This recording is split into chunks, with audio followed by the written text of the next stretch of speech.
Alors, débutons. Débutons avec le Web 2.0. Parce que faut qu'on se mette un peu à niveau. Okay? On est en 2010. Qu'est-ce que le Web 2.0? Le Web 2.0, si je peux avoir un tableau, je vous le montrerai. Alors, je vais essayer de faire un petit montage, puis comme swap des images. Le Web 2.0, c'est une façon de vivre. Une façon de vivre, oui. Parce que c'est pas juste « Ah, c'est Internet ». Non, non, non. C'est que la génération d'aujourd'hui, on fait plusieurs trucs en même temps, on est très actif, on veut avoir l'information le plus rapidement possible, le plus facilement possible. On veut que ça bouge. Si je peux vous donner une idée, le Web 2.0, c'était les sites web qui donnaient juste, qui diffusaient l'information. Ils voulaient même pas... Ils ne recevaient aucune information, feedback du consommateur. Puis c'était comme, et voilà, boum, accept. Tandis que tu avais le Web 1.5. Le Web 1.5, c'est un peu comme PHP. C'est-à-dire, on commence à faire des pages personnalisées avec du contenu. On met le contenu dans une base de données et on fait un script, une page dynamique. L'agent de phrase que tout le monde connaît. Bonjour, Jeff Nortel, bienvenue sur notre site. Vous êtes... bref, vous comprenez le principe. Alors, le Web 2.0. Le Web 2.0, c'est Ajax. Ajax, c'est un combiné de JavaScript, asynchronous, excusez-moi de mon anglais, avec XML. En gros, c'est ce que je peux vous dire, c'est Facebook. Quand vous allez sur Facebook, il y a le contenu qui s'affiche sans que vous faites refresh le navigateur, sans que vous l'actualisez. Alors c'est ça, c'est dans l'ancien temps, on cliquait, on changeait de page, puis on attendait, la page apparaissait, loadait. Tandis que là, Ajax, c'est tu cliques, boum, le petit carré change au lieu que ce soit toute la page. Ce qui fait que c'est un gros gain de temps. On peut faire des applications comme drag and drop.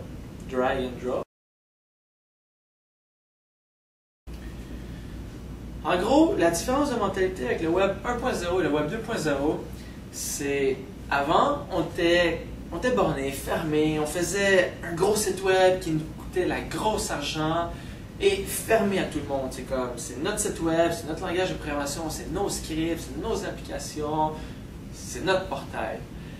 Maintenant, en 2010, on a le Web 2.0 qui dit, là, on va sauver du temps, on va sauver de l'argent, et on va rendre les sites encore meilleurs en s'ouvrant aux applications que les autres sites web nous offrent. Quand on parle des applications, on parle des API. Qu'est-ce qu'un API? C'est Application Programming Interface. En gros, avec les API, on peut, par exemple, un exemple, on a Google Maps. C'est pas rare qu'on voit des sites web qui affichent la map.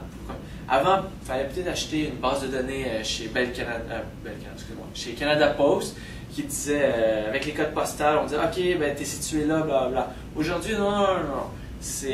On prend l'application de Google Maps qui a déjà la map partout dans le monde. Aujourd'hui, c'est tellement évolué qu'on peut voir l'image satellite ou l'image par caméra.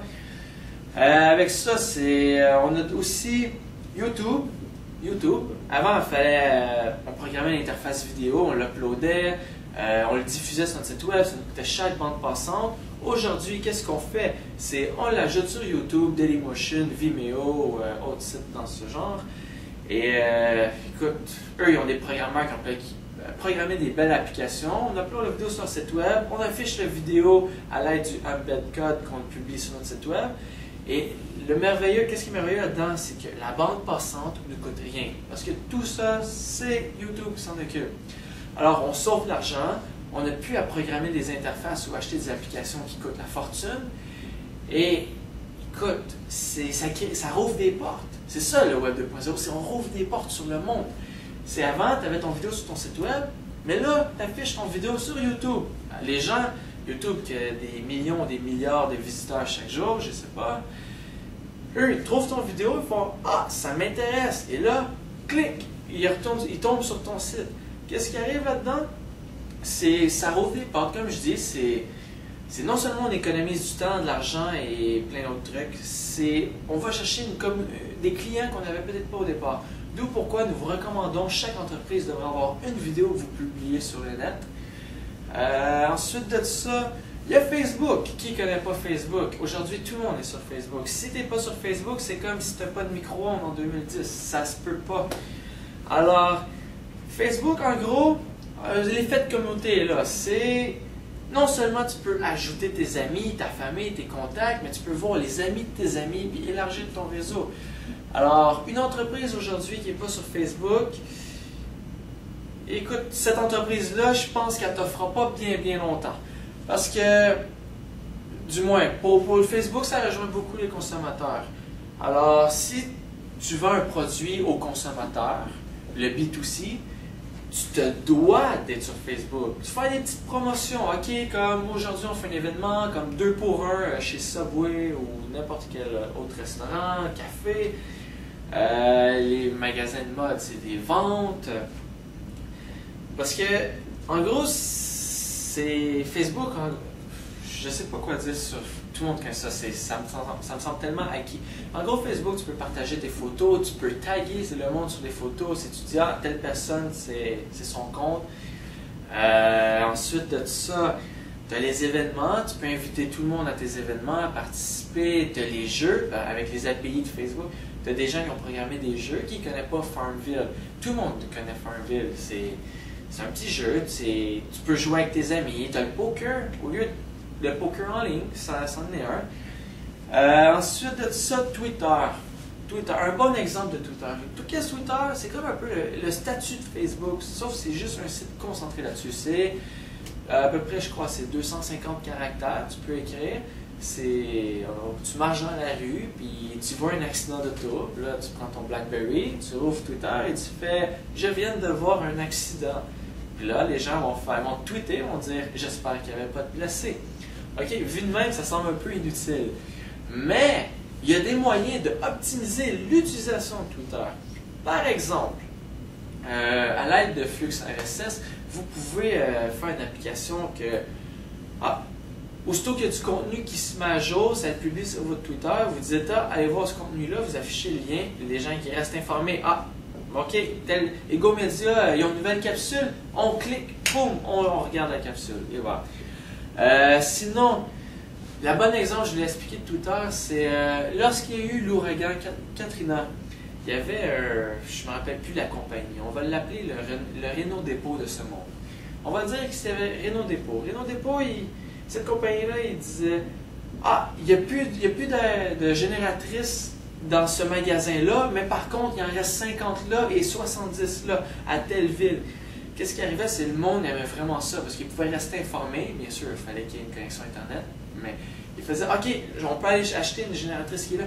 Fait que c'était, le phénomène qui était incroyable, c'est de rester en contact entreprise-client. Ça, c'est une belle utilisation de Twitter.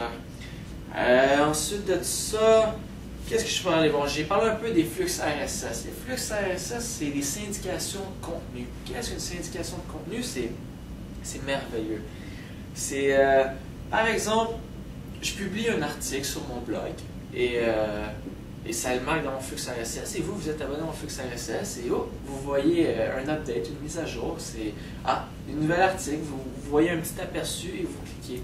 Un flux RSS, en gros, c'est une norme de comment écrire un fichier XML pour que tous les programmes, tous les sites web utilisent la même norme et qu'on se comprenne. Ensuite de ça, qu'est-ce que je peux vous parler d'autre? Bon, j'ai glissé un mot, un effet de communauté. Qu'est-ce qu'un effet de communauté? C'est la mentalité du Web 2.0, c'est, je pourrais vous dire, avant, comme je disais, le Web 1.0, c'était, on diffuse l'information, mais on ne veut rien entendre de toi. Aujourd'hui, c'est, on donne l'information, mais qu'est-ce que tu en penses? Puis mieux que ça, aujourd'hui, c'est des portails web. Ce n'est même plus nous qui diffusons l'information, c'est la communauté. Toi, internaute, toi, visiteur, toi, écrivain, tu vas sur le site web, tu écris un article, aujourd'hui, savez-vous que tant de personnes meurent par jour, blablabla. Et là, après ça, une autre personne arrive sur le site et fait « Oh, wow! Merci pour l'article, c'était vraiment merveilleux. Moi, j'ai appris que ma grand-mère me disait son truc magique pour enlever la douleur, par exemple. C'était fais ci, fais ça. » Alors, c'est encore merveilleux le Web 2.0 parce que ça... Je veux savoir vos commentaires. Commentaires, suggestions, critiques. Vous avez aimé ça? Ça a été trop long, je me perds, je me radote. Écoutez, vous comprenez, critique constructive. Moi, je veux m'améliorer, je veux vous offrir quelque chose de mieux. Ego Media veut vous offrir quelque chose de mieux. Dites-nous ce que vous en pensez. Vous voulez quelque chose de plus vulgarisé ou plus technique? Vous voulez des mots scientifiques? Pas de problème, je peux vous en sortir. On peut vous parler de programmation, des sujets. Vous avez des questions, posez-nous-les, on va vous répondre. Ensuite de ça, n'oubliez pas, juste soyez adeptes, interagissez et on va vous en donner. Et parenthèse comme ça, on célèbre notre 15e anniversaire. Pendant cette année, jusqu'en février, on va tirer plein de prix, des billets de spectacle, des ordinateurs. Pour plus d'informations, egomedia.ca. J'espère que vous avez aimé.